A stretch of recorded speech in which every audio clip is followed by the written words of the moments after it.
हा आजच्या या कार्यक्रमामध्ये सर्वांचं सहर्ष स्वागत. आज कर्नल अतुल नाईक यांचं आज दुसरं सत्र आहे. दुसऱ्या भागामध्ये ते आज आपल्याला माहिती सांगणार आहेत. तर त्यांचंही आणि उमाताईंचंही इथं सहर्ष स्वागत आहे. पडूऱ्या गेला का? आला? आता आला. हा. आजच्या या कार्यक्रमामध्ये सर्वांचं सहर्ष स्वागत.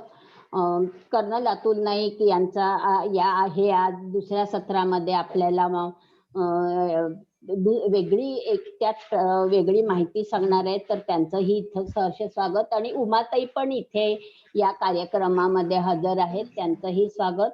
आणि नमस्कार उमाताई. आणि प्रदीप अडूर यांना मी विनंती करते की त्यांनी शंखनादानी कार्यक्रमाची सुरुवात करा.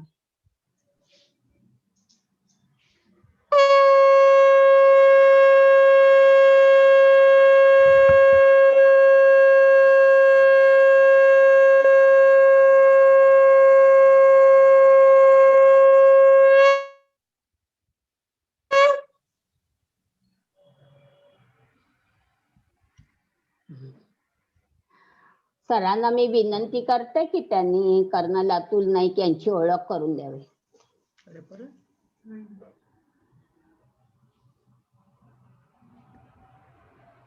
मागच्या सत्रात आपण ओळख करून घेतली होती, परंतु काही जर चेहरे नवीन असतील किंवा ओळख आमच्या डोक्यात पक्की बसण्यासाठी, कारण ज्यांच्याकडून आपल्याला इन्स्पिरेशन घ्यायचं असतं म्हणजे, तर त्यांची ओळख दुसऱ्यांदा झालेली ही प्रत्येकाच्या आयुष्यात उपयोगाला होऊ शकते. मुक्काम त्यांचा औंध पुणे इथे आहे, पण 1-1.5 महिन्यापूर्वी हा कार्यक्रमासाठी जेव्हा आपण त्यांना अप्रोच झालो होतो तेव्हा ते हैदराबादला होते. त्यामुळे त्यांचा मिलिटरीचं बॅकग्राऊंड असल्यामुळे मुक्काम सध्या पुण्यात आहे असं पण म्हणायला हरकत नाही. बालपण मुंबई गोरेगाव येथे गेलं. शालेय शिक्षण बोरिवली, दहिसर, नालासोपारा इथून नगरपालिकेच्या शाळांतून शिकले.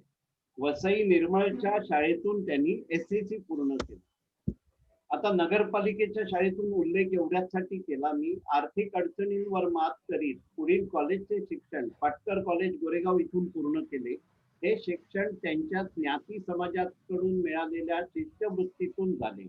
सर्वांप्रमाणेच काही काळ एक खडतर जॉब त्यांनी केला. सैन्यात प्रवेश, त्यांना देशासाठी काहीतरी करायची उर्मी असतानाच संधी चालून आली.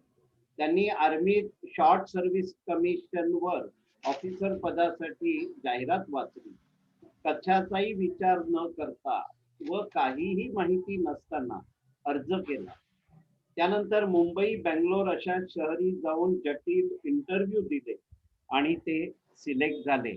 मागच्या वेळेलाही मी विसरलो तो आकडा, पण 200-300 किंवा कदाचित 600 कॅन्डिडेट मधून त्यांची एकमेव अशी निवड झाली होती आणि त्याचा उल्लेख पाटकर कॉलेजनेही तेव्हा केला होता. ते 1973ला ट्रेनिंगसाठी चेन्नईमध्ये जॉईन झाले. 10 महिन्याचे खडतर ट्रेनिंग, अथक परिश्रम, दृढ निश्चय आणि पराकाष्ठेच्या जिद्दीने त्यांनी पूर्ण केले. 1974ला आर्मीत ऑफिसर म्हणून ते रुजू झाले. हा त्यांचा तत्कालीन फोटो आहे. 29 वर्षाच्या सर्व्हिसमध्ये त्यांनी पोस्टिंगच्या रूपाने भारताचा बराच भाग अनुभवला.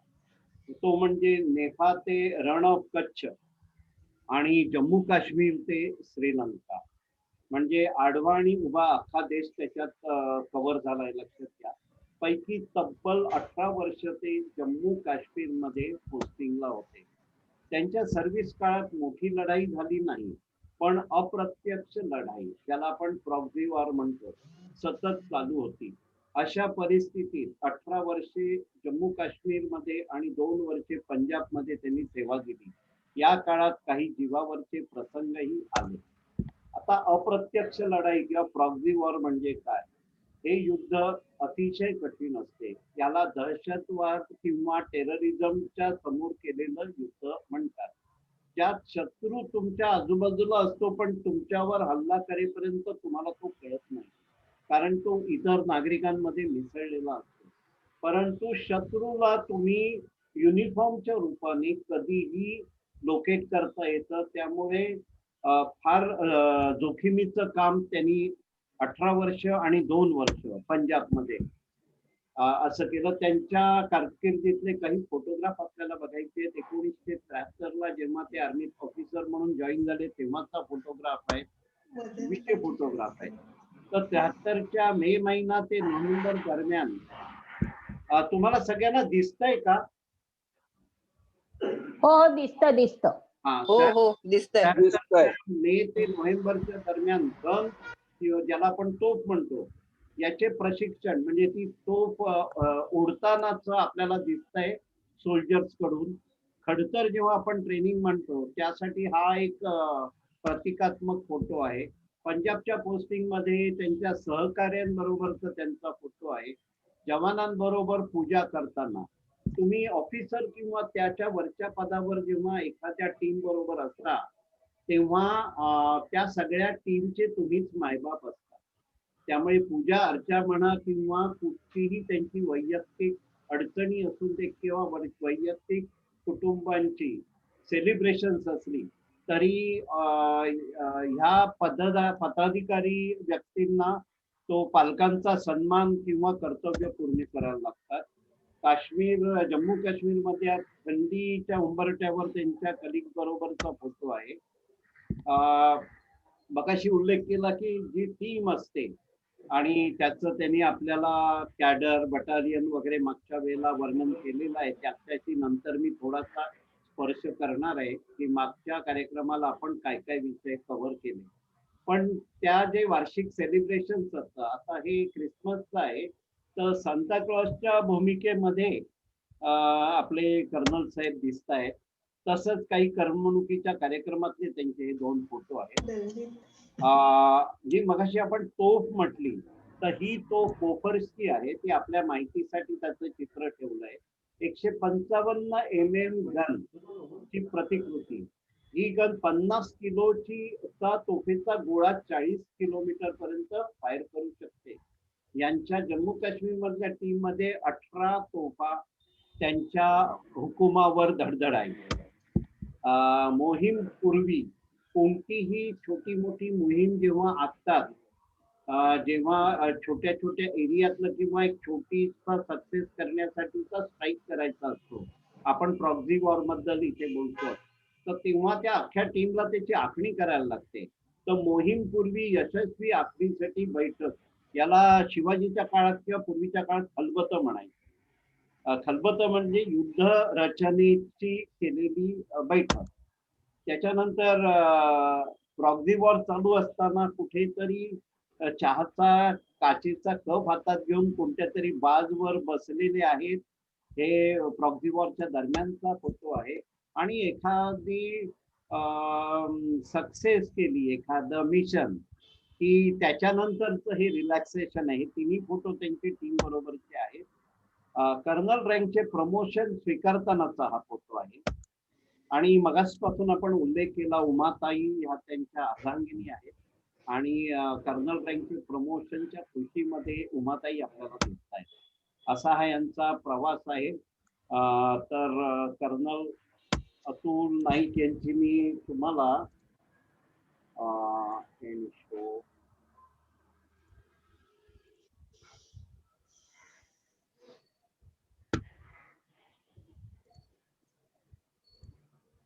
नमस्कार कर्नल साहेब. नमस्ते. कर्नल साहेब अपर्णा ताई. हो सर तुम्ही 2 मिनिटं बोला ना मागच्या कार्यक्रमाविषयी. ह्यांचे उत्तम सोनवणे नंतर. हा ठीक आहे. उत्तम सोनवणे हे खूप छान असं आजच्या कार्यक्रमाला समयोचित असं एक गाणं म्हणणार आहेत. तर उत्तम सोनवणे यांना मी विनंती करते की त्यांनी आपलं गीत सादर करा. चिट्ठी आई है वतन से. चिट्ठी आई है. नाही चिट्ठी आई है नहीं. चिट्ठी हा बोलतो. बॉर्डर मधलं गाणं आहे. येस. हो संदेशा आया है. स्टार्ट. होय.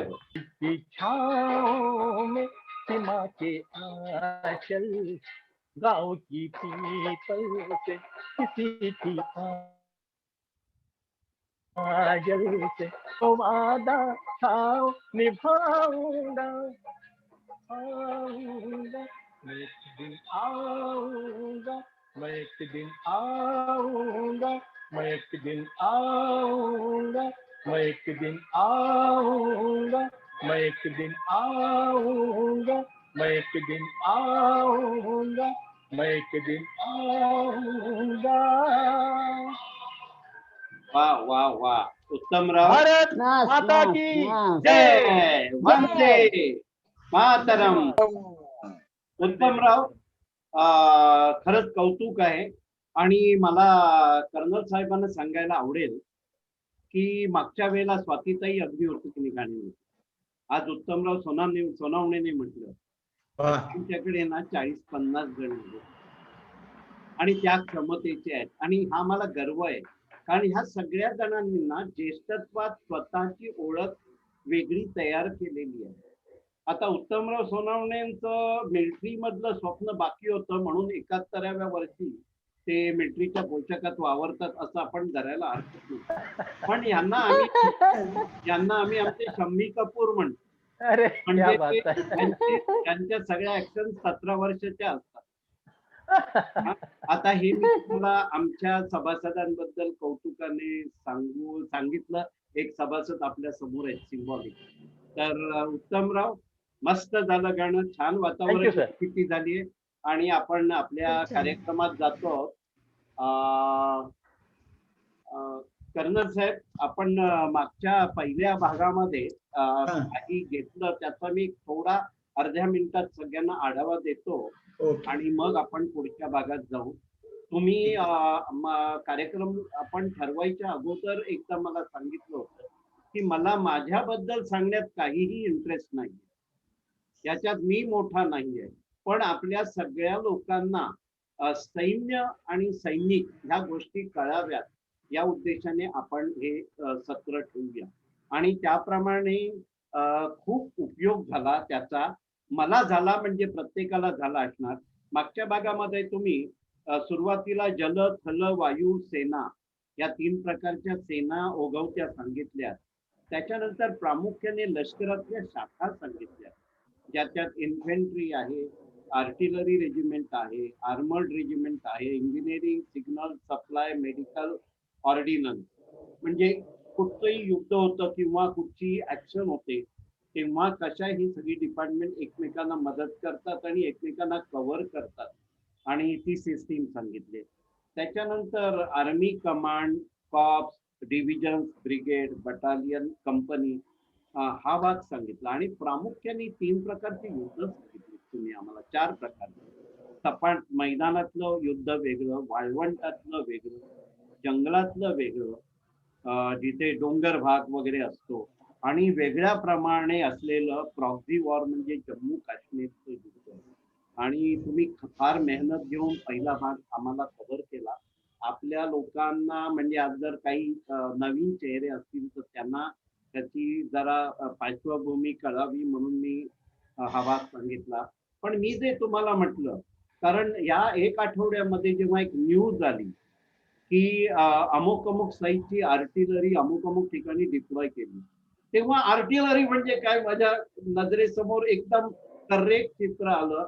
त्यामुळे ही मोठी अचिव्हमेंट आहे तुम्ही आम्हाला दिलेल्या माहितीची. आजचा भाग पण आपण रेकॉर्ड करतो. मागचा भाग रेकॉर्ड करून त्याची लिंक मी पाठवली होती आणि आजचा कार्यक्रम झाल्यानंतर दोन्ही लिंक मी पाठवणार आहे सगळ्या ठिकाणी. म्हणजे ज्यांना त्यांच्यापर्यंत हा मेसेज आजच्या निमित्ताने पोहोचला नाही त्यांना तो पोहोचेल. आणि सूत्र मी तुम्हाला सुपूर्द करतोय. इथून पुढे संपूर्ण व्यासपीठ तुमचं. नमस्कार. नमस्कार. कसे आहेत सगळे? मजेत, आनंदात? हो, स्वागत आहे तुमचं. अच्छा, मी आजचं लेक्चर सुरू करायच्या अगोदर सर्वांना एक प्रश्न विचारणार आहे. त्याचं उत्तर मी माझं लेक्चर संपल्यावर दे, म्हणजे संपताना 5 मिनिटं अगोदर दे. आपल्याला जेवण का चांगलं वाटतं, का लागतं, जेवण चांगलं का लागतं? जनरली लोक म्हणतात बायकोनी बनवलेलं असतं किंवा सुनेनी बनवलेलं असतं म्हणून चांगलं वाटायलाच लागतं. काही लोक म्हणतात की भूक लागलेली असते म्हणून चांगलं वाटतं. तर हे त्याचं उत्तर नाहीये. तर त्याचं उत्तर जे आहे ते मी तुम्हाला सगळ्यात शेवटी सांगेन. ओके, सुरुवातीला मला बरेच लोक असे भेटले, आताही भेटतात, आणि ते म्हणतात की लढाईच्या वेळी ठीक आहे की सैन्य आहे, पण लढाई नसताना तुम्ही लोक काय करता, हा सगळ्यांनाच प्रश्न असतो. तर लढाई नसताना आम्ही काय करतो याचं उत्तर देण्यासाठी त्याचे 2 भाग आहेत. एक तर जेव्हा युनिट किंवा ऑफिसर जो पीस पोस्टिंग म्हणजे देशांतर्गत असले जी काही मिलिटरी स्टेशन्स आहेत त्या ठिकाणी पोस्टिंग असतो युनिट किंवा ऑफिसर. आणि दुसरा त्याचा भाग आहे की युनिट जेव्हा शत्रूच्या अगदी जवळ डिप्लॉइड असतं. तर आजच्या भागामध्ये मी तुम्हाला फक्त सांगेन कसं की आपण देशांतर्गत भागात जेव्हा युनिट किंवा ऑफिसर असतो तेव्हा त्याचं लाईफ किंवा काय काय आम्ही काय करतो ते मी कव्हर करेन. वाटेल कदाचित बोरिंग वाटेल, समजणार नाही काही गोष्टी, तर तुम्ही त्या लिहून ठेवा आणि लेक्चरच्या शेवटी मी जेव्हा प्रश्न विचार तुम्ही मला विचारू शकता, काही चालेल, काही विचारा. तुम्हाला वाटेल की हा प्रश्न मी विचारला तर मूर्ख लोक हसतील वगैरे, काही बरं, आपण सगळे नवीन विषयात चाललोय. कोणताही तुम्हाला शंका येईल ती तुम्ही विचारू शकता. बरं, आम्हाला बोरिंग काही नाही होणार आहे. सगळे तेवढाच आनंद घेऊन आणि क्युरिओसिटीने ऐकताय. ओके, होय. तर युद्ध आम्ही देशांतर्गत भागात आम्ही काय करतो याचं उत्तर देण्यासाठी तुम्हाला मी एक छोटीशी घटना सांगतो. मी नवीनच ऑफिसर बनून युनिटमध्ये जॉईन केलं होतं आणि तिकडे युनिटमध्ये असा हुकूम होता की बाहेर जाताना, युनिटच्या बाहेर जाताना, ते आम्ही फील्ड एरियात होतो म्हणजे दुश्मनच्या जवळ होतो अगदी, तिकडे बाहेर जाताना नेहमी असं बाहेर आम्ही गाडीत जायचो, जीप किंवा जोंगा अशातून जायचो आणि मी को ड्रायव्हरच्या सीटवर बसायचो, म्हणजे ड्रायव्हरच्या बाजूच्या सीटवर बसलेलं असायचं. आणि असा हुकूम होता की जो कोणी ड्रायव्हरच्या सीटच्या बाजूच्या सीटवर बसलेला असेल त्यांनी त्याचं हत्यार, ऑफिसरचं हत्यार असते, या तो तुम्ही AK-47 घेऊन बसलेले असता किंवा एक्सटेन 9mm स्टेन कार्बाईन घेऊन बसलेले असतात, तर ते घेऊन बसायचं असतं आणि मग बाहेर जायचं. तर आम्ही आपले नेहमी जायचो, कधी काही झालं नाही. तेव्हा मी 1-2 महिने गेल्यानंतर मी काय करायला लागलो की मी एकदा काय केलं की ते माझं वेपन होतं ते असं पाठी, मी माझी टीम बसली होती, टीमला दिलं. अरे यार इसको रख लेना, कोई कुछ होता तो नहीं, आप इसको रख लो. तो टीमचा जो मुख्य होता तो म्हणतो, साहब ऐसी गलती बिल्कुल नहीं करना, कि 1 दिन जाएगा, 1 महीना जाएगा, 1 साल जाएगा, 10 साल जाएंगे, कभी हादसा होगा नहीं, अच्छा है, लेकिन जिस दिन होगा हादसा उस दिन यह हथियार आपको टाइम नहीं देगा, आपको टाइम इतना नहीं मिलेगा कि हथियार आप पीछे से ले लो और फायर करो. म्हणजे काय की आम्हाला नेहमी तयार राहायला लागतं. ठीक आहे, आमच्या युनिटच्या बाहेर असं गेटच्या मेन गेटवर आम्ही असा मोठा हेच लावून ठेवला होता की हादसा कभी भी हो सकता है. म्हणून सांगायचं असं की यासाठी, या लढाईसाठी आम्हाला नेहमी तयार राहायला लागतं आणि त्यासाठी सगळ्यात तयारी असतात की काय काय असतं ते आता मी पुढे सांगतो. आता पीस स्टेशन मध्ये काय होतं की जेव्हा एखादं युनिट किंवा एखादं, पहिल्यांदा आपण युनिट कव्हर करूया की एखादं युनिट जेव्हा पीस स्टेशन मध्ये त्या मूव्ह होतं फ्रॉम फील्ड एरियातनं ते पीस मध्ये येतं, तर पीस मध्ये फॉर्मेशन मध्ये ते यायच्या अगोदरच त्यांना एक प्रोग्राम, त्या फॉर्मेशनचं कॅलेंडर पाठवलं जातं. म्हणजे कॅलेंडर म्हणजे काय, त्याच्यात त्यांचे ट्रेनिंग इव्हेंट्स कधी आहेत, त्यांचे इन्स्पेक्शन्स कधी आहेत, त्यांचे स्पोर्ट्स इव्हेंट्स कधी आहेत, त्यांच्या सोशल इव्हेंट्स कधी आहेत, ह्या सगळ्याचं एक कॅलेंडर पाठवलं जातं. युनिट पीस स्टेशन मध्ये पोहोचल्यानंतर मग सीओ जो असतो त्या युनिटचा, तो त्या कॅलेंडर प्रमाणे युनिटचं कॅलेंडर ठरवतो की याच्या एक फॉर्मेशनचं इन्स्पेक्शन अगर मे मध्ये आहे तर त्याची तयारी एप्रिल मध्ये सुरू होते, 1-2 महिन्या अगोदर युनिट मध्ये तर सुरू होतं. आता प्रत्येक इन्स्पेक्शन मध्ये काय काय असतं ते मी आता सांगतो. आता प्रत्येक युनिट मध्ये काय असतं की त्या इन्स्पेक्शन मध्ये किंवा कोणत्याही इव्हेंट मध्ये चांगला हे करणं, काय चांगलं प्रदर्शन करणं किंवा चांगला स्टँडर्ड प्रोड्यूस करणं हे गर्वाची गोष्ट असते. त्याला आपण वट म्हणतो, काय आमचा वट आहे किंवा त्याची इज्जत आहे किंवा तेवढा रिस्पेक्ट आहे, ते करण्यासाठी मग काय होतं की युनिट धडपडत असतं आणि युनिटच्या थ्रू आम्ही धडपडत असतो की आपल्या युनिटचे जे आहे वट किंवा जो हे हमेशा ट्रॉफी आपल्याकडे यायला, म्हणजे कोणते स्पोर्ट्स इव्हेंट असो तर त्यात ट्रॉफी आपल्यालाच यायला पाहिजे, फायरिंग इव्हेंट असो त्याची ट्रॉफी आपल्याकडेच यायला पाहिजे. मग त्याच्यासाठी दिवस रात्र आम्ही मेहनत करत असतो. मग ह्या सर्वातून फॅमिलीचा विचार, कधी कधी मग अशी गॅप असला की मग फॅमिलीचा विचार करायचा, अरे आता ही इन्स्पेक्शन झालेलं आहे, हा इव्हेंट संपलेला आहे, पुढला इव्हेंटचे अजून 1-2 महिन्यानंतर आहे, की देन तुम्ही विचार करू शकता की अच्छा आपण फॅमिली आणू शकतो. पण त्यासाठी सगळ्यात महत्व म्हणजे फॅमिली क्वार्टर मिळाला किंवा अकोमोडेशन मिळायला हवं. ते पहिल्यांदा तर तुम्ही 25 वर्षाचे असायला पाहिजे आणि तेवढी क्वार्टर्स, ऑफिसर्स क्वार्टर्स त्या फॉर्मेशन मध्ये असायला हवे. पण ती नसली तर मग काय होतं की मग कोणता ऑफिसर सुट्टीवर गेलेला आहे तर त्याच्या बरोबर राहायचं, त्याच्या घरात राहायचं, त्याचं 2 महिने बंदच असतं मग त्याच्या घरात राहायचं, किंवा एखादा पोस्टमेट असतो तो म्हणतो यार मेरे पास आके राहिला ना, मग त्याच्या फॅमिली बरोबर जाऊन घर शेअर करायचं. किंवा काही वेळेला जर शहर चांगलं असेल तर मग तुम्हाला भाड्याने पण घेऊ शकता ते भाडं, आणि मग त्याच्याबरोबर फर्निचर पण तुम्ही हायर करू शकता, सगळ्या घरच्या वस्तू तुम्ही हायर करू शकता. पण आणि त्याचं भाडं भरल्यानंतर ते रिएम्बर्स पण होतं, पण त्यातनं इन्कम टॅक्स कट होतं एवढं मात्र खरं.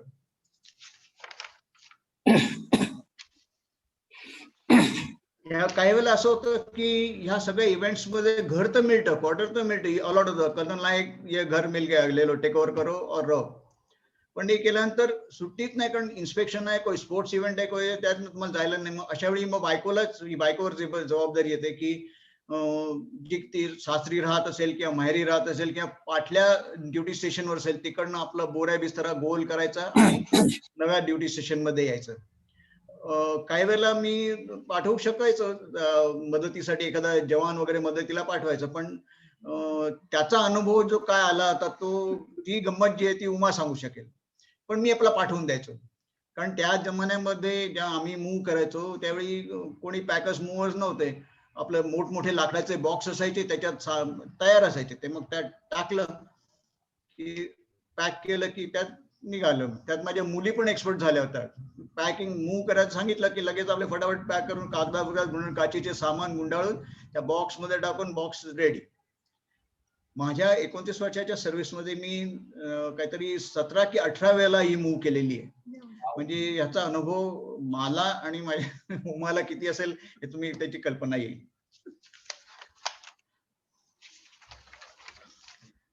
अच्छा, घर सेटल झालं की मग सुरू होतो एक एक इव्हेंट, की कधी ट्रेनिंग इव्हेंट आहे तर कधी क्लासेस आहेत. आता ट्रेनिंग इव्हेंट म्हणजे असं असतं की नवीन फॉर्मेशन मध्ये गेल्यानंतर त्या फॉर्मेशनची युद्धनीती काय आहे ती सगळ्यांना शिकायला लागते. आता समजा आम्ही नॉर्थ ईस्ट मध्ये आमचं युनिट होतं आणि तिकडनं आम्ही समजा राजस्थानमध्ये आलो, तर डोंगरातले किंवा पर्वतात लढाई करायची युद्धनीती वेगळी असते आणि वाळवंटात युद्ध करायची युद्धनीती वेगळी असते. मग ते तुम्हाला शिकायला लागतं, काय टेक्निक असतं, की कशी लढाई करायची असते, काय काय इक्विपमेंट असतं. मग त्याचं ट्रेनिंग होतं. त्याच्या ट्रेनिंग मध्ये काय वेळेला एक सँड मॉडेल असतं. सँड मॉडेल म्हणजे ज्या एरियात जो पर्टिक्युलर फॉर्मेशनला जो एरिया दिला असेल, समजा राजस्थानचा कोणता जेसरचा दिला असेल, जैसलमेर जवळचा, तर त्या एरियाचं सँड मॉडेल बनवलं जातं आणि मग त्याच्यावर डिस्कशन केलं जातं. त्याला सँड मॉडेल डिस्कशन म्हणतात किंवा सँड मॉडेलवर एक साईड, म्हणजे त्याच्यावर आम्ही हे करायचं, काय लढाईची युद्धनीती शिकायची. ते एक झालं. त्यानंतर मग खेळाच्या स्पर्धा, प्रत्येक खेळ, हॉकी, फुटबॉल, व्हॉलीबॉल, ऍथलेटिक्स, सगळे खेळ तिकडे खेळले जातात. आणि सुदैवाने सगळ्या खेळांमध्ये जरासं प्रावीण्य होतच. त्यामुळे कोणताही खेळाचं हे इव्हेंट असेल तेव्हा कर्नल अतुल टेक ओव्हर म्हणून युनिटची जबाबदारी माझ्यावर यायची. तर त्यात काय असतं, प्रथम पूर्ण युनिटमध्ये जे प्लेयर्स असतील किंवा ज्यांच्यावर पोटेन्शियल असेल त्यांना हेरायचं, त्यांची टीम बनवायची आणि ती टीम फील्ड करायची आणि ती टीम आणि ट्रॉफी जिंकायची. आणि ट्रॉफी जिंकली तर वा वा, अतुल नाईक इज ग्रेट, असं नेहमीच व्हायचं. त्यामुळे काय व्हायचं की सतत कोणता ना कोणता तरी गेम सुरूच आहे. हॉकी संपली की फुटबॉल आहे, ऍथलेटिक्स आहे, हे आहे वो आहे. त्याचबरोबर ऑफिसर्सची पण गेम व्हायचे की कधी बॅडमिंटनची टुर्नामेंट आहे, तर कधी गोल्फची टुर्नामेंट आहे, कधी क्रिकेटची टुर्नामेंट आहे. अशा सगळ्या नेहमी टुर्नामेंट चालूच असतात.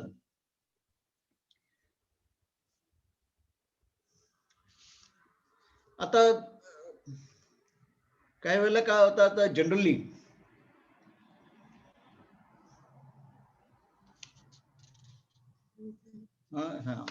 आता फक्त असं असतं की युनिटमध्ये लाईफ म्हणजे ऑफिसरचं काम फक्त एवढंच नाही, याच्यावरच थांबत नाही. तो एक एखाद्या सब युनिटचा एक कमांडर पण असतो, म्हणजे त्याच्या हाताखाली 100-200 जवान पण असतात. मग त्या सगळ्यांचं ऍडमिनिस्ट्रेशन मध्ये काय येतं की त्यांच्यासाठी रेशन डिमांड करणं, त्याप्रमाणे जे रेशन येतंय त्याचा हिशोब किताब ठेवणं, काही कमी जास्त येत असेल तर परत त्याचा इश्यू रेज करणं. नंतर रेशन साठी जे कुक हाऊस असतं, लंगर म्हणतो आम्ही त्याला, त्या लंगरमध्ये त्या रेशनला देणं, त्यामध्ये जे खर्च होत आहे किंवा काही वेस्ट होत नाही ते बघणं. त्यानंतर क्लोदिंग, की जे 150-200 जे जवान आहेत त्यांच्यासाठी क्लोदिंग डिमांड करायला लागतं, त्यांच्या साईजेस घ्यायला लागतात पहिल्यांदा, की याची साईज ही आहे, 7 आहे, त्याची 8 आहे, त्याची 9 आहे. त्या साईज प्रमाणे डिमांड करायला लागतात आणि त्याप्रमाणे आल्यानंतर त्याचं वाटप करायचं आणि त्याचा हिशोब किताब ठेवायचं. प्रत्येक ह्या क्लोदिंग इक्विपमेंटचा एक लाईफ असतं की 2 वर्षांनी त्याचा शूज फाटणार आहेत, तर त्यासाठी 2 वर्षानंतर नवीन शू साठी डिमांड देणं, हे पण काम असतं. त्याचबरोबर आर्टिलरी मध्ये पर्टिक्युलरली बरेचसे ट्रेड्स आहेत. एक कोणी ड्रायव्हर असतं, कोणी गनर असतं. ड्रायव्हर असतात ते गाड्या चालवतात, ड्रायव्हर असतो तो गाड्या चालवतात, गनर असतो तो गन चालवतो फक्त, ऑपरेटर असतात ते फक्त रेडिओ कम्युनिकेशन सेटअप बघतात. असे एक टीए म्हणून असं, म्हणजे ते टेक्निकल असिस्टंट असतात, ते टेक्निकल डेटा वर्कआउट करत असतात. म्हणजे या सगळ्यांचं एक ट्रेनिंग करायला लागतं. त्याचप्रमाणे त्यांचं पिरियॉडिकली अपग्रेडिंग पण करायला लागतं. अपग्रेडिंग केलं की मग त्यांचा पगारही वाढतो.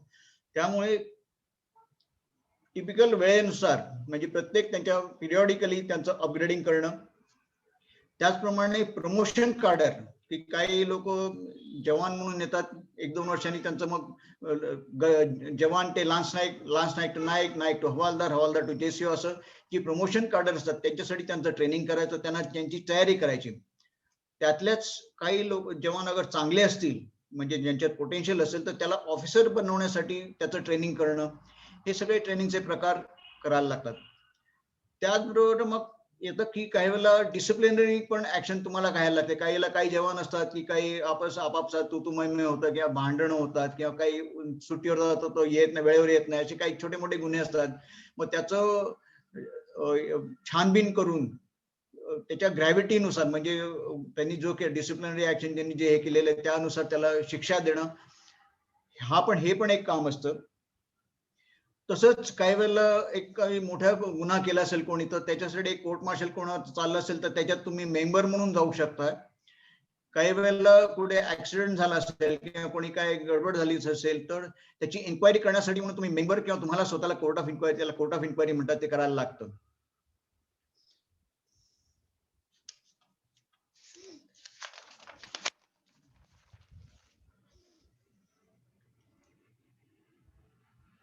आणि मग ह्या सगळ्यातून हे सगळं करताना वेळ मिळालाच तर फॅमिली असते. पण त्यामुळे काय होतं की मी माझ्या मुलींना कधी मोठं होताना बघितलं नाही. त्यांचे म्हणजे इथं जे वर्ल्ड मोठे होत असतानाचे प्रॉब्लेम वगैरे ते उमानेच सांभाळले. म्हणून होम फ्रंट जी आहे ती मी उमावरच सोडून दिली होती, आणि तिने कशी सांभाळली ती तिलाच माहिती, ती मी सांगेल. आता डे टू डे काय असतं ते त्याचं मी सांगतो तुम्हाला, की डे टू डे म्हणजे रोजचं त्याचं काम कसं असतं.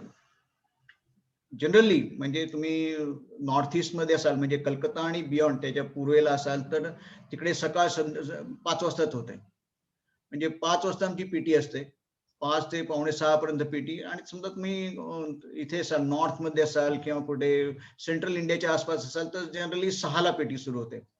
आपण 6 घेऊया, 6 ते 6:45 पर्यंत पीटी असते. पीटी म्हणजे फिजिकल ट्रेनिंग, त्यात फक्त धावायचंच असतं आणि शारीरिक व्यायाम. आणि रिसेंटली योगा पण हे इंट्रोड्यूस झाला होता. म्हणजे मी निघता निघता काहीतरी एक 6-7 महिने तो योगा होता. त्याच्या अगोदर नव्हतं. त्याच्या अगोदर फक्त एवढंच की फक्त धावायचं आणि शारीरिक व्यायाम करायचा. त्यानंतर असतं 6:45ला तुमचं हे झालं की 5 मिनिटात तुमची हत्यार जे पर्सनल वेपन असतं ते एक शस्त्रागारातून काढायचं आणि त्याचे मेंटेनन्स करायचं 7:30 पर्यंत. काय म्हणजे त्यात पुलथ्रू नावाची एक वस्तू असते, म्हणजे त्यात असं वेट असतं एका आणि पाठी दोरी असते आणि दोरीला एक चिंदी असते, त्याला ऑइल लावायचं असतं. ते असं पहिल्यांदा सुका कपडा लावून त्यातनं तशी चिंदी मारायची की जुनं ऑइल काढलं जातं आणि मग एक चिन्ह परत ऑइल लावून दुसरं नवीन ऑइल लावायचं. हा प्रकार त्याला स्मॉल आर्म्स मेंटेनन्स म्हणतात, म्हणजे छोट्या हत्यारांचा मेंटेनन्स म्हणतात. त्याचप्रमाणे गन्सचा मेंटेनन्स करायला लागतो. गन्सचा मेंटेनन्स जी तुम्ही बॅरल बघितली असेल ती एवढी लांब असते, त्याच्यात एक मोठासा रॉड असतो आणि रॉडच्या शेवटी एक मोठं त्याला सुंबा असतो. त्याला सुंबा आर्मीमध्ये सुंबा परेड म्हणतात. त्याला 5-6 जवान धरून असे ते गन्सच्या बॅरल मध्ये ढकलतात, काढतात, बाहेर ढकलतात, असं करत राहायला लागतं जोपर्यंत त्यातला बिलकुल काळेपणा जात नाही. त्याला सुंबा त्याला हे म्हणतात. ते जवळजवळ 7:30 पर्यंत चालतं. त्यानंतर तुमचं घर जवळ असेल युनिट पासून तर ठीक आहे, नाहीतर जनरली 2-3 किलोमीटर 4-5 किलोमीटर अंतर असायचं. म्हणजे जायचं, पटकन कपडेचे ब्रेकफास्ट करायचं, चेंज इन टू युनिफॉर्म घालायचा आणि ऑफिसमध्ये यायचं. ऑफिस 9ला सुरू. आता तुम्ही खेळाचे इन्चार्ज असाल तर 9 वाजता परत जाऊन ते 11:30-12 पर्यंत तुमच्या टीम बरोबर टाइम हे करायचं, म्हणजे कसं खेळायचं, पहिल्यांदा प्रॅक्टिस कशी करायची किंवा काही स्पेशलाइज गेम मधलं त्याचं जे टेक्निक असतं त्यांना शिकवायचं आणि आपापसात तालमेल वगैरे अशा गोष्टी करायच्या. त्याला खेळाचं तयारी करायची. 11:30-12ला ऑफिसमध्ये यायचं, जे ऍडमिनिस्ट्रेशनचं काम आहे ते बघायचं. ते संपलं की साधारण 1-1:30 वाजेपर्यंत ते चालायचं ऑफिस आवर्स. 1:30 वाजता तुमचा लंच टाइम सुरू होतो. पण 1:30 वाजता सुरू होईल असं जरुरी नाही, कारण काय की युनिटचा एक सीओ असतो. जोपर्यंत तो जात नाही, त्या ऑफिस सोडत नाही, तोपर्यंत त्यांचे सबऑर्डिनेट जे ऑफिसर्स असतात दे आर ऑल, म्हणजे त्यांनी सुद्धा जायचं नाही असा एक जनरली न लिहिलेला शिकस्त असतो, तो फॉलो करायला लागतो. आणि जनरली ऑफिसर जो सीओ असायचा तो 2-2:30 असं निघायचा. त्यामुळे लंच हा जनरली 2:30 ते 3च्या दरम्यान व्हायचा. 3 वाजेपर्यंत जरा लंच झालं की 3 ते 4 जरासं रेस्ट केल्यानंतर 4ला परत तुमचं ते ज्या गेमचा इन्चार्ज आहे त्याच्यासाठी तुम्ही ग्राउंडवर असता. समजा गेम्स नसतील कोणते तर तुमच्या ट्रुप्स बरोबर काही गेम्स खेळायचे असतात, जसं फुटबॉल असतो, हॉकी असतो, व्हॉलीबॉल असतो. ते 5 ते 6 खेळायचं. तिथे 6 वाजता जवानांची सुट्टी होते. त्यानंतर काही नसतं काम. त्यानंतर 6 वाजल्यानंतर तुम्हाला तुमचे स्वतःचे गेम तुम्ही खेळू शकता. 6 वाजल्यानंतर तुम्ही बॅडमिंटन खेळू शकता किंवा स्क्वॉश खेळू शकता किंवा स्विमिंग साठी जाऊ शकता किंवा गोल्फ साठी जाऊ शकता, जेव्हा अगर दिवस मोठे असतील तर. म्हणजे असे खेळ तुम्ही करू शकता.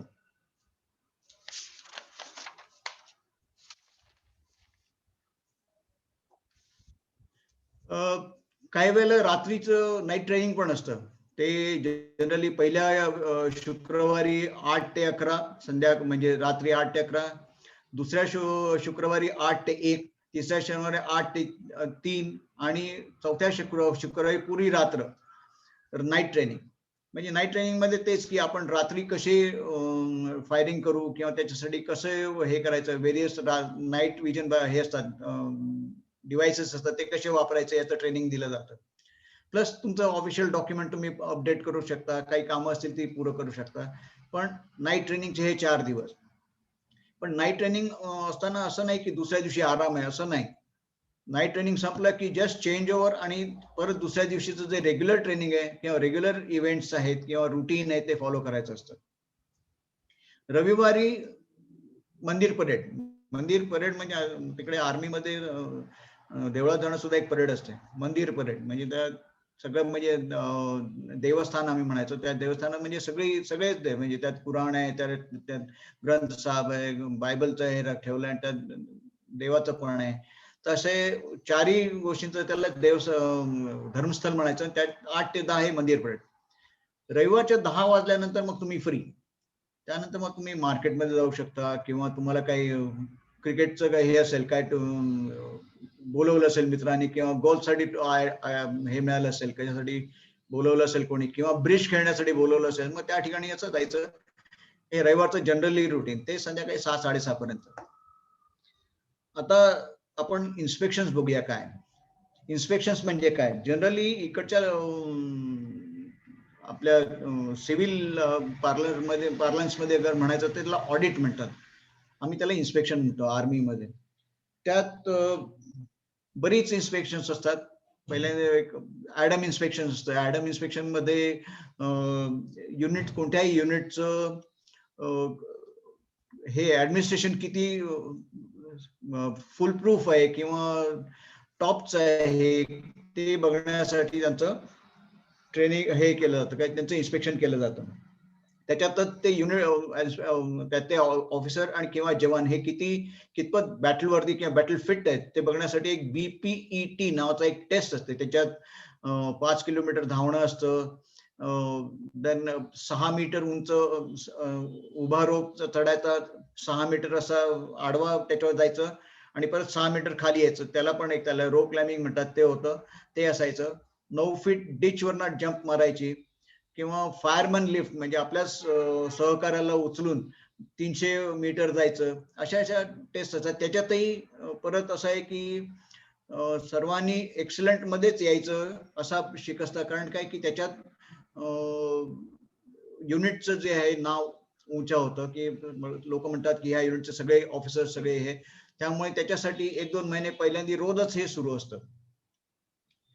या BPETच्या नावाने बऱ्याचशा लोकांची त्या BPETच्या टेस्टच्या आदल्या रात्री झोप येत नसेल लोकांना.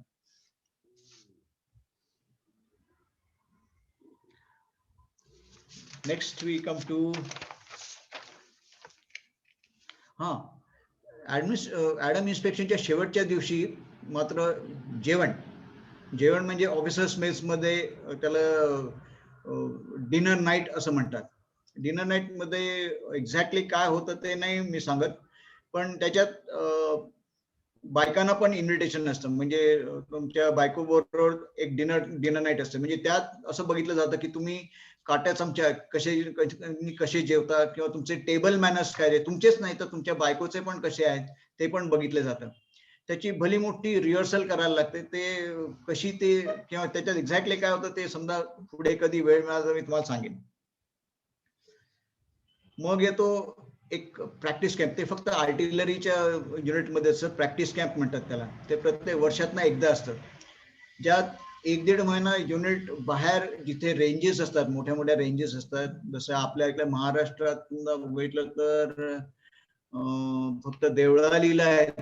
देवळाली रेंजेस म्हणून कोणी माहिती असेल तर तुम्हाला बघितलं असेल तर तिकडे जिकडे असं मोठा एरिया अवेलेबल असतो जिकडे किंवा औरंगाबादला आहेत रेंजेस. त्या अशा ठिकाणी युनिट जाऊन कॅम्प करतं आणि ते सगळ्या युद्धामध्ये जे विविध प्रकारचं फायरिंग होतं त्या फायरिंगचे प्रॅक्टिस करतात किंवा विविध प्रकारच्या ज्या मूव्ज होतात त्याचं प्रॅक्टिस करतात. त्याच्यातही आउटस्टँडिंग रिपोर्ट मिळायलाच हवा म्हणून सगळी धडपड किंवा सगळी मेहनत करावी लागते किंवा करावून घ्यावी लागते जवानांकडनं.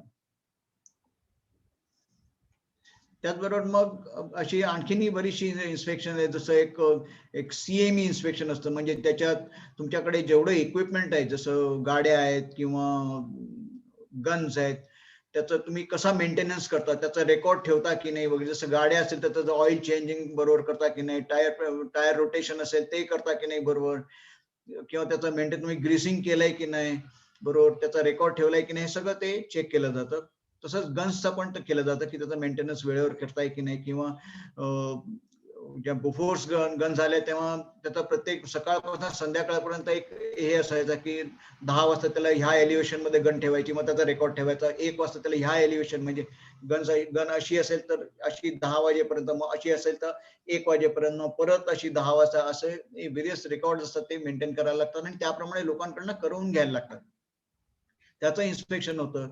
त्यानंतर तुमच्याकडे स्मॉल आर्म्स आहेत, म्हणजे जे पिस्टल आहे किंवा स्टेन कार्बाइन आहे किंवा AK-47 आहे किंवा 7.62 SLR आहे किंवा LMG आहे, या सगळ्याच एक AIA inspection, all India armament inspection असं काहीतरी म्हणतात त्याला, त्याचं इन्स्पेक्शन एक ऑफिसर येऊन तो इन्स्पेक्शन करतो. त्याचबरोबर तो तुमच्याकडे जे ॲम्युनेशन आहे त्याचा पण तो इन्स्पेक्शन करतो की ॲम्युनेशन तुम्ही बरोबर ठेवलंय की नाही, त्याचं स्टॅकिंग बरोबर केलंय की नाही, त्यातलं काही खराब तर नाही झालं. खराब झालं असेल तर तो खराब, त्याचा रिपोर्ट तसा देतो की खराब झालं काढून टाका वगैरे, असे त्याचं इन्स्पेक्शन होतं. आणि एक कोर्स शूटिंग म्हणून एक असतं, ते 3 महिन्यातनं एकदा असतं. त्याच्यात कोर्स शूटिंग म्हणजे ज्यात आम्ही परत रेंजेस मध्ये जातो आणि तिकडे विविध प्रकारने जेव्हा फायरिंग करायचं असतं ते फायरिंगची प्रॅक्टिस करतो. त्याची प्रोसिजर्स असतात. प्रत्येक फायरिंग करता म्हणजे असं जाऊन सांगू शकत नाही आपण की का जा फायर कर, असं नाही असतं. काही विशिष्ट ऑर्डर्स असतात किंवा विशिष्ट प्रकारचं फायर करायचं असतं किंवा गोळी विशिष्ट प्रकारानेच जे टार्गेट दिलेलं असतं त्याच्यावर पडायला हवे. त्यासाठी प्रोसिजर असतात, ती त्याची प्रॅक्टिस करायला लागते. आणि सगळ्यात शेवटी म्हणजे एक ऑफ अलर्ट म्हणून असतं.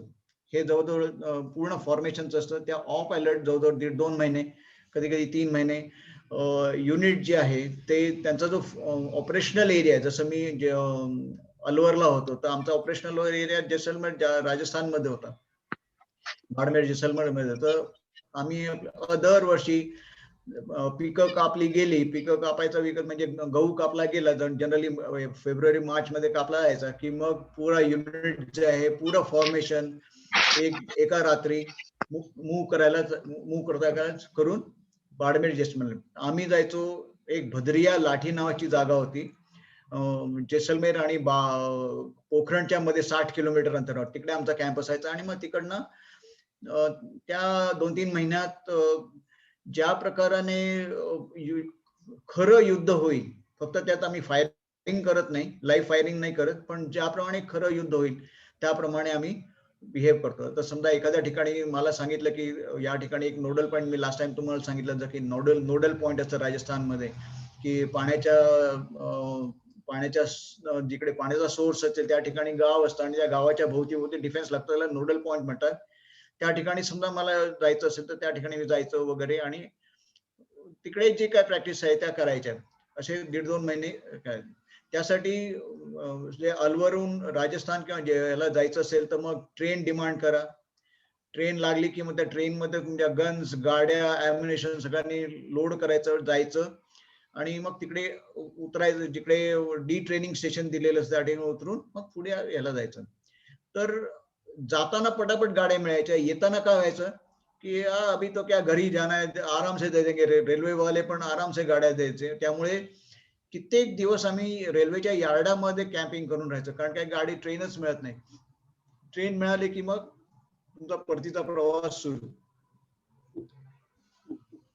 आता काही सोशल इव्हेंट्स असतात, हे तर झालं ऑफ अलर्टचं झालं.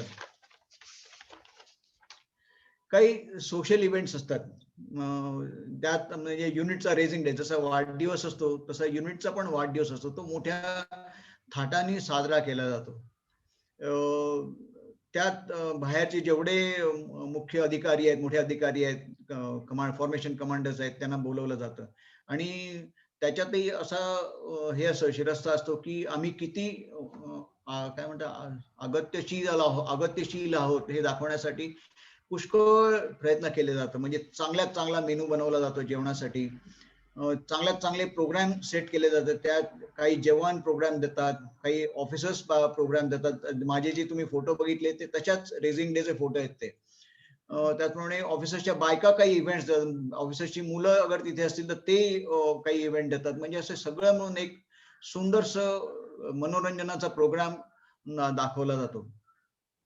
या रेझिंग डे मध्ये जवानही आपल्यातर्फे सगळ्या ऑफिसर्ससाठी पण एक करमणुकीचा प्रोग्राम बनवतात. त्यात स्किट करतात, ड्रामे करतात. काही ठिकाणी ऑफिसर्सना फिश पॉन्ड्स पण देतात. तर असे फिश पॉन्ड तुम्हाला माहिती असेल कॉलेजमध्ये आमच्या वेळी तरी द्यायचे. शाब्दिक टोमणा, शब्दांमध्ये दिलेला टोमणा. असं चांगल्या भाषेत दिलेलं. तर असे पण प्रोग्राम होतात.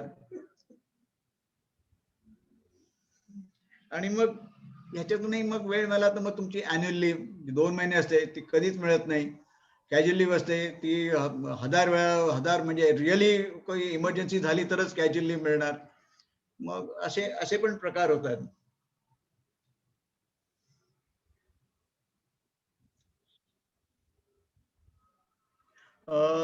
युनिटमध्ये हे तर झालं. त्यानंतर युनिटमध्ये एक युनिटचं स्वतःचं दुकान असतं, युनिट रन कॅन्टीन म्हणतात. सीए जुन्या जमान्यात त्याला सीएसडी कॅन्टीन म्हणायचं का, तुम्हाला लोकांना माहिती असेल कदाचित. त्या कॅन्टीन मध्ये ज्या जवानांच्या उपयोगी वस्तू आहेत, काही ऑइल असतं, काही सोप असतं, पावडर असतं किंवा काही अशा गोष्टी आम्ही ठेवलेल्या असतात आणि त्या विकायच्या असतात. मग ज्या फास्ट मुव्हिंग आयटम आहेत त्याचं डिमांड करणं, त्याचा हिशोब राखणं, त्याचा अकाउंट राखणं, त्यासाठी एखादा ऑफिसर डिटेल केला जातो. नंतर एक ऑफिसर्स मेस असते, म्हणजे जे ऑफिसर्स फॅमिली बरोबर राहत नाहीत आणि जे बॅचलर आहेत आणि ते मेस मध्ये राहत आहेत. मेस म्हणजे ज्या ठिकाणी राहायची जागा असते, म्हणजे राहायला क्वार्टर्स असतात आणि जेवायची पण एक व्यवस्था तिकडे असते. त्या मेस मध्ये राहतात. आता मेस म्हणजे असं आहे की हे मेस ही प्रत्येक युनिटचा एक गर्वाची गोष्ट आहे. ती मेस तुम्ही कोणत्या बघायचा वेळ मिळाला तर, म्हणजे बघायची संधी मिळाली तर सोडू नका. त्यामध्ये सगळ्या युनिटने कमवलेल्या ट्रॉफीज किंवा बेस्ट ऑफ फर्निचर किंवा जे 71 मध्ये किंवा 65 मध्ये त्यांनी काही जे हे केलं असेल, मोठे मोठे पराक्रम केले असतील, तर त्यांनी त्या तिकडनं मिळालेले सोविनर्स वगैरे असे ठेवलेले असतात, डिस्प्ले केलेले असतात. आणि ते मेसचे काही एटिकेट्स असतात. अशा मेसमध्ये त्याचं ऑफिसर राहतात त्या. मग असे राहिलेल्या ऑफिसर्स त्यांच्यासाठी जेवणाचा मेनू बनवणं त्यांच्या आवडीचा, नंतर त्यासाठी रॅशन्स प्रोक्युअर करणं. एक तर राशन गव्हर्नमेंट कडनं पण येतं, त्याच्याशिवायही काही वेळेला बाहेरूनही विकत घ्यायला लागतं. मग त्याचा खर्च हे करणं, असे म्हणजे असे अकाउंटिंगचे पण बरेच प्रकार त्या ठिकाणी असतात, ते मेंटेन करायला लागतात. आणि मग असं करता करता काय होतं की 2-2.5 वर्ष कशी जातात ते समजत नाही. आणि तोपर्यंत काय होतं की मग तुमचं या तो नवीन सीईओ येतो. नवीन सीईओ आला की मग त्याचं इन्स्पेक्शन सुरू, कारण त्याने नवीन असतं, त्याला प्रत्येक गोष्ट त्याला पण नवीन असतात. मग तो आपली इन्स्पेक्शन सुरू करतो. त्याच वेळी समजा एखादा फॉर्मेशन कमांडर नवीन आला तर त्याला पण उत्सुकता असते की हे युनिट टॉपचं युनिट आहे, म्हणजे आहे का एक्झॅक्टली, म्हणून तो बघण्यासाठी येतो. म्हणजे अशी इन्स्पेक्शन किंवा अशा विजिट्स नेहमीच सुरू राहतात आणि अशातच आम्ही नेहमी बिझी राहतो. आता ह्याला तुम्ही काय म्हणाल मला मी याला सांगू शकत नाही, पण ही पण एक युद्धासाठी तयारी आहे की आपलं ट्रेडचं ट्रेनिंग, ट्रेडचं जे अपग्रेड करत राहणं, ट्रेनिंग किंवा युद्धनीतीमध्ये त्याचा वारंवार अभ्यास करणं किंवा फायरिंगची प्रॅक्टिस करणं किंवा स्मॉल आर्म्सचं फायरिंगची प्रॅक्टिस करणं, हे सगळं म्हणजे त्या हादशासाठी नेहमी आम्ही तयार राहतो. हे झालं आम्ही पीस मध्ये असतानाच आमची जे करतो. ही कशासाठी तयारी असते तर ही सगळी तयारी युद्ध समजा सुरू झालं तर आम्ही काय करू त्यासाठी असतं, सगळ्यांनी काय करायचं त्यासाठी असतं. आता तुम्हाला जनरली समजलंच असेल की आता की आम्ही जनरली पीस मध्ये जेव्हा लढाई नसताना काय करतो. मी खूप खोलात गेलेलं नाहीये, कारण खूप खोलात गेलं तर त्याच्यासाठी बराच वेळ लागेल. मी आपलं हे वरच्यावर सांगितलं की जनरली असं असतं. आता आपण जाऊया फील्ड एरियात, म्हणजे जेव्हा हेच युनिट पीस म्हणून निघून, पीस म्हणजे आता जसं मी हे केलं तिकडनं निघून, आणि हे जे सर्कल आहे असंच असतं की कोणतंही युनिट किंवा कोणताही ऑफिसर कोणत्याही पीस स्टेशन मध्ये जास्तीत जास्त 1.5 ते 2, जास्तीत मॅक्झिमम 2.5 वर्ष राहतो आणि त्यानंतर मग तो फील्ड एरियात जातो. त्याचप्रमाणे फील्ड एरियात तो 2-2.5 वर्ष राहतो आणि त्याप्रमाणे पीस स्टेशन मध्ये येतो. काही वेळेला फक्त असं होतं की एखाद्या ऑफिसरच्या करिअर इंटरेस्टसाठी, म्हणजे समजा त्याला कमांड करायचं असेल युनिट, आणि तर कमांड करण्याचं जे युनिट आहे ते फील्ड एरियात आहे, तर मग त्याला विचारलं जातं, तू बाबा तुला कमांड द्यायचं, तुला फील्ड एरियात जायला तयार आहेस का?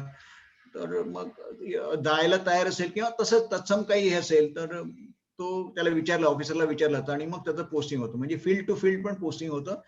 पण जनरली फील्ड टू पीस आणि पीस टू फील्ड असं प्रत्येक 2-2.5 वर्षांनी आता ऑफिसर मूव्ह करतो किंवा आता युनिट मूव्ह करतो. आता युनिटला मूव्ह करताना पण आर्मी हेडक्वार्टर हे लक्षात ठेवतं की आता समजा माझ्याकडे ट्रूप्स मराठा ट्रूप्स असतील तर त्या युनिटला महाराष्ट्राच्या आसपास किंवा महाराष्ट्रात पोस्टिंग देतात, म्हणजे ताकी जे त्यातले युनिटमध्ये लोक आहेत आपल्या घरी जाऊन काही जी त्यांची कामं असतात, घर बांधणं असतं किंवा काय अशा आरामशीर करू शकतील किंवा शेतीवाडीला मदत करू शकतील, असं म्हणजे मोठ्या तौरपर म्हणजे जनरली हे लक्षात ठेवतात. ऑफिसर्सचं पण तसंच आहे, पण ऑफिसर्स जनरली असं होत नाही. म्हणून काय होतं की आणि काही वेळेला मजाकमध्ये आम्ही म्हणायचो की ऑफिसर समजा साऊथचा असेल तर ते लोक साऊथचं पोस्टिंग न मागता नॉर्थचं पोस्टिंग मागायचं. म्हणजे आर्मी हेडक्वार्टरला बघतात हा साऊथवाला आहे, नॉर्थचं का पोस्टिंग मागतो, टाका साऊथला, असं करून त्याला साऊथलाच पोस्टिंग मिळतं. म्हणजे असे पण ट्रिक, आता हे फक्त लाइटर सेन्स मध्ये आहे, पण असं रिअली कधी झालेलं मी रेअरली बघितलंय की ऑफिसरनी साऊथ मध्ये पोस्टिंग मागितलं आणि त्याला नॉर्थ मध्ये पोस्टिंग दिलंय. आता आपण फील्ड एरियात जाऊया की फील्ड एरियामध्ये कसं होतं. कोणी कंटाळ येत नाहीत ना? नाही मस्तच लावलंय. अच्छा. तुम्हाला आम्ही दिसत नाहीये हे आपलं हे व्हर्च्युअल प्लॅटफॉर्मच्या मर्यादा आहेत. कोई बात नाही. एन्जॉयिंग. ओके. आता आपण फील्ड एरियात जाऊया की फील्ड एरियात जनरली कसं असतं. आता फील्ड एरियात आर्टिलरीचं लाईफ आणि इन्फंट्रीचं लाईफ वेगळं वेगळं असतं.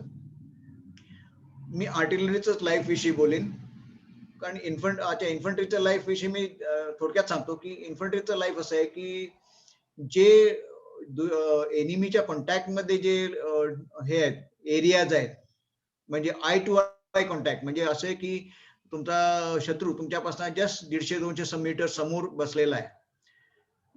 तर अशा ठिकाणी जे आहे इन्फंट्री जी आहे ती असेल काय तुमचं युनिट मूव्ह झालं तर ते त्या जागा ऑक्युपाय करतात आणि त्या बंकर मध्ये राहतात किंवा त्यांचे राहायचे बंकर्स असतात. ते कसे काम करतात ते मी आता नंतर सांगेन. फक्त आता आर्टिलरीचा कव्हर करतो. आर्टिलरीमध्ये काय होतं की फॉर्मेशन मध्ये एक कोणतीतरी युनिट असतं. जसं मीडियम रेजिमेंट होती आमची, तर ती एका ब्रिगेडमध्ये त्याची एक बॅटरी म्हणजे 6 गन्स जायच्या आणि पूर्ण रेजिमेंट जे एके ठिकाणी राहायचे. मग त्यांचं लाईफ असं असतं की जे पीटी सांगितलं ते आहेच, वेपन ट्रेनिंग आहेच, कारण त्याच्या हत्यार तिकडे नसतात. आता सगळे एके ठिकाणी बेसमध्ये आहेत. फक्त समजा ऑफ अलर्ट असेल, म्हणजे जेव्हा दुश्मन जेव्हा त्यांचा एक्सरसाइज करत असतो त्या एरियात ऑफ अलर्ट करत असतो, तेव्हा तुमचाही ऑफ अलर्ट करतात. म्हणजे लोकांना जाऊन फॉरवर्ड एरियात पोस्टर घ्यायला सांगतात किंवा गन्सना डिप्लॉय करून व्हायला सांगतात, ताकी काही वेळेला काय होतं की एक्सरसाइजचा हे घेऊन काय बहाणा करून अटॅक पण करण्याचा चान्स असतात. म्हणून एक सेफ गार्ड म्हणून किंवा प्रिकॉशनरी मेजर म्हणून त्या फॉरवर्ड पोस्चर हे करतात, ऑक्युपाय करतात. मग अदरवाईज किंवा दुसऱ्या वेळी काय असतं की लोक आर्टिलरीवाले एका बेसमध्ये राहतात आणि मग तिकडे जे मी रुटीन सांगितलं की जे पीटी असतं किंवा गेम्स असतात किंवा व्हेरियस इन्स्पेक्शन असतात, बीपीटी असते, सगळं त्या सेम इव्हेंट्स फॉलो होतात. फक्त फरक एवढाच असतो की काही ऑफिसर्स फॉरवर्ड पोस्चर मध्ये जाऊन इन्फंट्री बरोबर डिप्लॉय होतात. कारण का की त्यांच्याबरोबर ते एक काय प्रिकॉशनरी मेजर म्हणून किंवा समजा त्यांनी सडनली काही ऍक्शन घेतली तर काही इमिजिएट ऍक्शन घेण्यासाठी म्हणून ऑफिसर्सना पुढे फॉरवर्ड पोस्चर मध्ये हे करतात का डिप्लॉय करतात. अशा वेळी काय असतं की जसं गन एरियाज असतात. गन एरियाज म्हणजे ज्या ठिकाणी गन्स डिप्लॉय होतात त्या ठिकाणी ॲम्युनिशन पण असतं. म्हणजे त्याला फर्स्ट लाईन ॲम्युनिशन म्हणतात की म्हणजे समजा लढाई लागलीच तर मागून ॲम्युनिशन दुसरं येईपर्यंत जे ॲम्युनिशनची गरज असते त्याला फर्स्ट लाईन ॲम्युनिशन म्हणतात. ते पण असतं. तर ते टाइम टू टाइम म्हणजे पिरियॉडिकली जाऊन चेक करायला लागतं, म्हणजे बघायला लागतं की सगळं ठीकठाक आहे की नाही, किंवा तिथे जी ऑब्स्टॅकल्स लावलेली आहेत जसं बार्ब वायर लावलेली आहे ती बरोबर आहे की नाही, की ती ठीक आहे, किंवा काही ठिकाणी माइन्स पण लावलेले असतात, कारण त्या काही जसं गन्स असतात त्या अगदी एकदम शत्रूच्या अगदी जवळ असतात. ते जाऊन चेक करायला लागतं आणि मग या ठिकाणी जाऊन राहायला लागतं काही वेळेला. एक एक दोन महिने ऑफ अलर्ट ज्याला म्हणतात त्याच्यात आम्ही जाऊन राहतो आणि ह्या सगळ्याचा आम्ही काय बघत असतो की कसं काय चाललंय, म्हणजे सगळं ठीकठाक आहे किंवा नाही, किंवा त्या ॲम्युनिशनचं गन्स हे बाहेर काढून त्याला हवा लावणं किंवा त्याची साफसफाई करणं किंवा गन्स डिप्लॉय असतील तिकडे तर त्याचं मेंटेनन्स करणं, हे ह्या गोष्टी तिकडे करायला लागतात.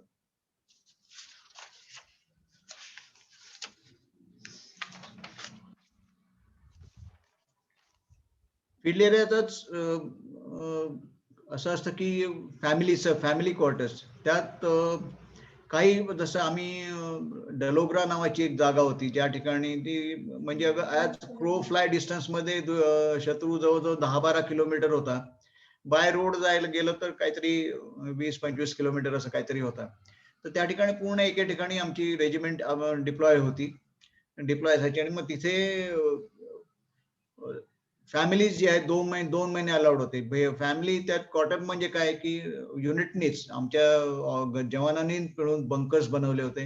बंकर्स म्हणजे काय की दगडावर दगड ठेवून मातीने लिंपून याच्या खिडकीसाठी म्हणून जर टॅल्क म्हणतात त्याला, टॅल्कला मराठीत पदाने काय म्हणतात त्याला, टॅल्क लावून आणि वरती पत्रे टाकून एक भाषा म्हणतात ते भाषा बनवून त्यात फॅमिली अलाव करायचे 2-3 महिने. पण काही वेळेला सीओ असा काइंड असेल किंवा असेल तर मग काय जे नवीन लग्न झालेले आहेत आणि कोणी क्वार्टर मागणारे नसेल तर त्याला कोणी क्वार्टर मागेपर्यंत त्याला परमिशन पण द्यायचे तो राहा म्हणून कंटिन्युअसली, म्हणजे असे पण प्रकार व्हायचे. पण जनरली मे महिन्यात कोणत्याही फील्ड एरियात एक मजमा लगायचा. मजमा म्हणजे त्याला मराठीत काय म्हणतात बरं, एक मेला असा सॉर्ट ऑफ थिंग. कारण सगळ्या मुलांना सुट्टी असायची, सगळ्या बायकांना सगळ्या बायका फॅमिलीज आपली मुलं घेऊन त्या युनिटमध्ये यायचं, म्हणजे युनिटच्या ज्या राहायची व्यवस्था तिथे यायचे. 20-25 मुलं छोटे म्हणजे प्रत्येक वयाचे अगदी एक वर्षापासून ते अगदी 15-16 वर्षापर्यंत अशी असायची. मग अशा वेळी पुष्कळ मजा यायची की फॅमिलीज असे, मग कधी फॅमिली सगळ्या एकत्र मिळून जेवण बनवायच्या सगळ्यांसाठी किंवा छोट्या मुलांसाठी पिकनिक ऑर्गनाईज करणं, अशा बऱ्याचशा इव्हेंट्स आम्ही करायचो.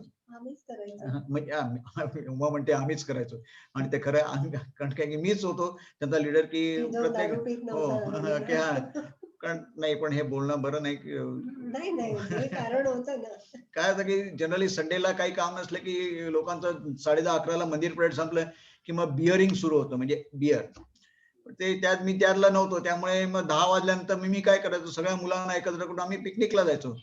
ते पिकनिक म्हणजे असं असायचं की आमच्या युनिटच्या समोरच एक नदी व्हायची, नाला होता सुंदर, JNK मधला तो नाला, क्रिस्टल क्लिअर पाणी, निळं पाणी. त्या ठिकाणी जायचो आणि रस्त्यात कुठे एखादी झोपडी दिसली किंवा काय दिसले की मग त्याला त्यांच्याकडनं एक कोंबडी विकत घ्यायची. आता जे व्हेजिटेरियन, कोणी व्हेजिटेरियन तर नाही ना, सॉरी, अगर व्हेजिटेरियन असेल तर आय एम व्हेरी सॉरी, पण कोंबडी विकत घ्यायची आणि मग सगळ्या मुलांना घेऊन, मग सगळी मुलं 1 वर्षाचं 2-3 वर्षापासून, कोण 10 घेऊन अशी सुरी घेऊन चाललाय, कोण मोठा टोप घेऊन चाललाय, माझ्या मुली माझ्या खांद्यावर बसल्यात, असं करून म्हणजे सगळ्या वयाची मुलं आम्ही जायचो तिकडे त्या नदीच्या किनाऱ्यावर आणि तिकडे जाऊन काय करायचं तर ती कोंबडी सोडून द्यायची आणि मुलांना सांगायचं पकडा. मग ते पोर इकडे तिकडे पळून त्या कोंबडीला पकडून आणायचे. पकडून आणले की मग तिकडेच तिकडचे शेतकरी वगैरे काय करायचे, नदी पात्रातच कांदे वगैरे हे उगवायचे. तिकडनं ते कांदे त्यांच्याकडनं घ्यायचे, इकडनं घरनं मेसपन्ना नेलेला मसाला असतो तो टाकायचा आणि तिकडेच ते शिजवायचं, भात शिजवायचा, ती चिकन शिजवायची आणि तिकडेच खाऊन म्हणजे 2, 2:30, 3 वाजता परत यायचं. पण तो जो हे होता, इव्हेंट होता, ते प्रत्येक रविवार आला की सगळी पोरं अतुल अंकल चलो चलते करून माझ्या पाठी लागायचे. पण इट बिकेम आणि काफी म्हणजे असे इव्हेंट मी बरेच काय ऑर्गनाईज केले आणि त्याच्यासाठी आणि त्यामुळे लोक अजूनही आठवण करतात मला. जनरली मी कव्हर केलंय की आम्ही फील्ड एरियामध्ये काय करतो आणि पीस मध्ये काय करतो. आता तुम्हाला काही प्रश्न असतील तर तुम्ही विचारू शकता. सर एक